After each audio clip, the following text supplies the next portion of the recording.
लगा है सिर्फ दो के पीछे। एक का नाम इस्लाम, दूसरे का नाम कुरान। इसलिए कि कुफ्र को पता है कि कुरान के खिलाफ अगर प्रोपेगेंडा नहीं करेंगे तो कुरान वो किताबें मुबीन है कि पढ़ना तो दूर की बात, अगर सुन भी ले जाओ तो दिल बदल जाए। बोल यार जोर से।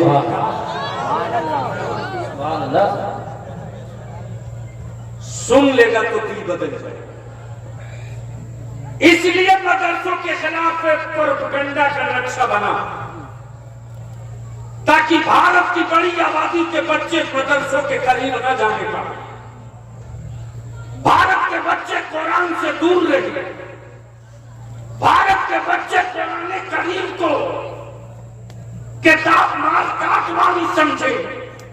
लेकिन ये कुरान है, कुरान ने मुस्कुरा कर कहा तू नफरत करता, अरे जब तू बीमार पड़ेगा, जब किसी बाबा की दवा काम न करेगी, जब कोई एक्सरे और इंजेक्शन न काम करेगा, तो तेरे बाप मजबूर होकर मस्जिदों के दरवाजे लाएंगे और इमाम कुरान पढ़कर दम करेगा, तब तुझे रोजी रोजी काम हो रहा। इसलिए मेरे अजीज, आखिरी गुफ्तगू का आखिरी हिस्सा सुनो। अमेरिका का एक क्रिश्चियनिटीज का ब्रांडेड मुबल्लिग था, ब्रांडेड हेनरी सैयद अफरोज मियां, करीब 160 किताबें उसने इस्लाम के खिलाफ लिखा। कितनी किताबें? जोर से बोलो। 160 किताबें लिखने के लिए सोचो उसने इस्लाम को कितना पढ़ा होगा। लेकिन इस्लाम ने छूट दिया, चढ़ते रह, देखता हूं तेरी आखिरी हद कहां। इसी रमजान मुबारक के मुकद्दस महीने में इस्लाम के खिलाफ 160 किताब लिखने वाला क्रिश्चियनिटीज का सबसे बड़ा हीरो कुरान पढ़ते वक्त कुछ ऐसी आयतों के करीब पहुंचा है जिन आयतों के जलवे उसकी रूह पर असर किए और रात के सन्नाटे में चीख कर बोल पड़ा, पूरी दुनिया में अगर हक और सच्चा मजहब है तो उस मजहब का नाम इस्लाम है, और कोई सच्ची किताब है तो उसका नाम कुरान। और मैं ऐलान करता हूं कि मैंने इस्लाम कबूल कर लिया। तुमने जिनकी तस्वीरें बनाकर पूज रखी है, इनको हटा दो। चर्चों में और ईसा मसीह की तस्वीर और मुजस्समे में निजात नहीं, मुस्तफा की गुलामी में निजात। अब अमेरिका परेशान है कि इसको कितना पैसा दे दिया कि रातों रात बदल गया। अरे जब पैसा बांट के कर्नाटका न बदलवा सके।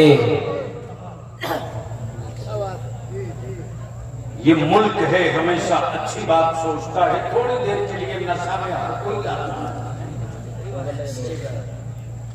और इस भारत से किसी का लगाव सत्ता का, रोटी का, रोजगार का, कंपनी का, कारोबार का हो सकता है यार।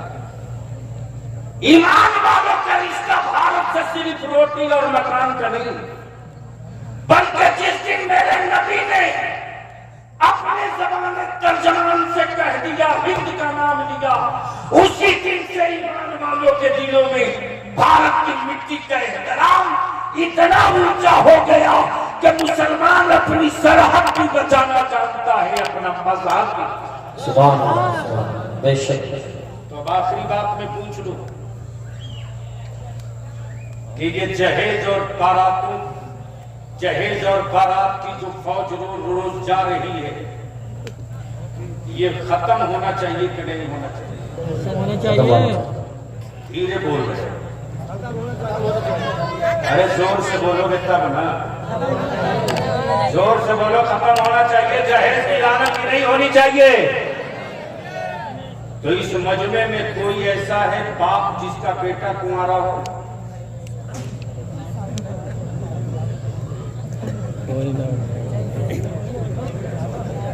इश्क का इम्तिहान हो गया।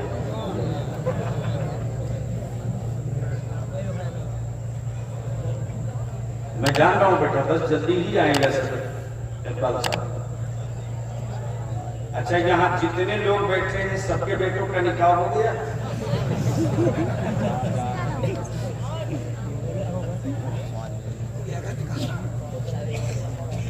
इतने बड़े मजमे में कोई बाप ऐसा नहीं जिसका बेटा कुमारा हो।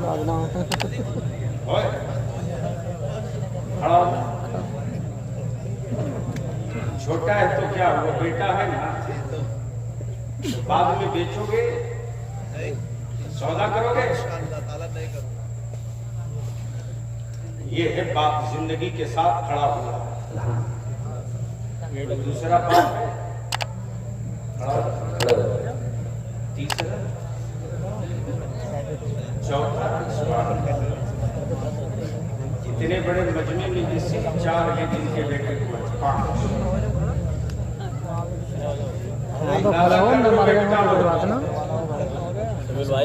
हाँ, मेरे कोई बच्चे हैं अभी। कहीं ऐसा तो नहीं कि बकरियां जो बच गए हैं उनका बेटा ही नहीं।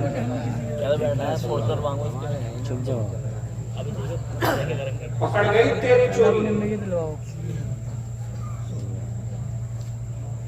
पकड़ गई तेरी चोरी। तुम जैसे लोगों के कांधे पर इस्लाम सर बुलंद नहीं होगा। इस्लाम ढूंढ रहा उन फकीरों को, जिन फकीरों ने अपने कांधे पर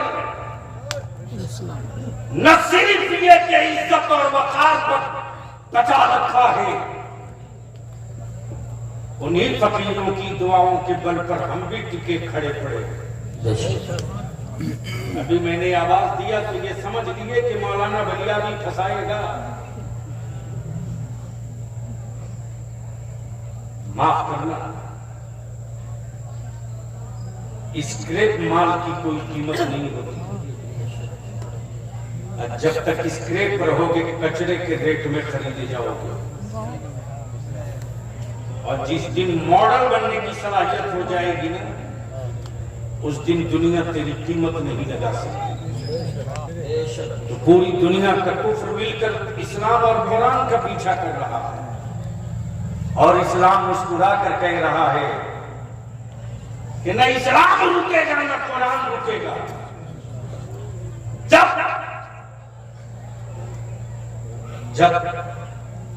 खिलाफत उस्मानिया का खात्मा हो गया तो इसी चाइना ने कुरान पर बैंड लगा दिया कि हमारे मुल्क में कोई कुरान नहीं पढ़ेगा। हमारे मुल्क में कुरान रखना देशद्रोह होगा। कानून बन गया, घरों से कुरान के नुस्खे निकाल लिए गए। जो हाफिज कुरान थे उन्हें जेल की सलाखों में डाल दिया गया। लेकिन कुरान बचाने का जिम्मा अल्लाह ने अपने जिम्मे करम पर लिया। सुभान अल्लाह। आसमान रब ने बनाया है लेकिन बचाने का जिम्मा नहीं लिया।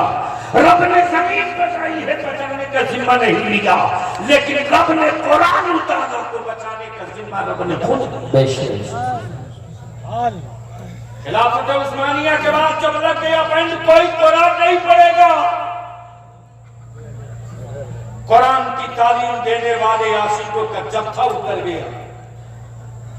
बच्चे खेल रहे हैं, इशारों इशारों में कुरान पढ़ाया जा रहा है। बच्चे बकरियां चला रहे हैं, इशारे इशारों में कुरान पढ़ाया जा रहा है। किसी ने बलियाली से पलट कर कहा कि ये इशारों में कुरान कैसे पढ़ाया गया। मैंने कहा यही तो कुरान का एजाज और मौजूदा है कि जब नबी मदीना अंधा 30 पारा कुरान हिफ्ज कर सकता है, तो इशारों में कुरान के अक्ल वाला आंकड़ा जी बेशक सुभान। इसलिए डर लगता है लोगों को इस्लाम और कुरान से। तो जरूरत इस बात की है कि आप अपने बदन की एनर्जी को सिर्फ 3 काम के लिए इस्तेमाल करो। मत चढ़ाओ गरीब नवाज की महनी चढ़ाओ,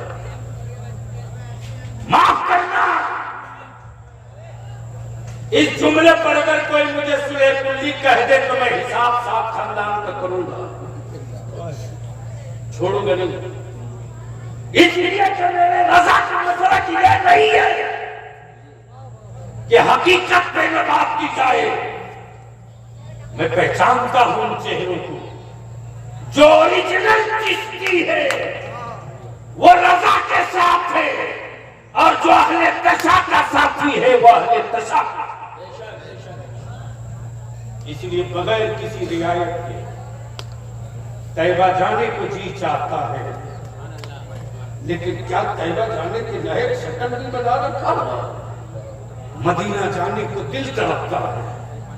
क्या कभी सोचा कि वो कहां शहर रसूल?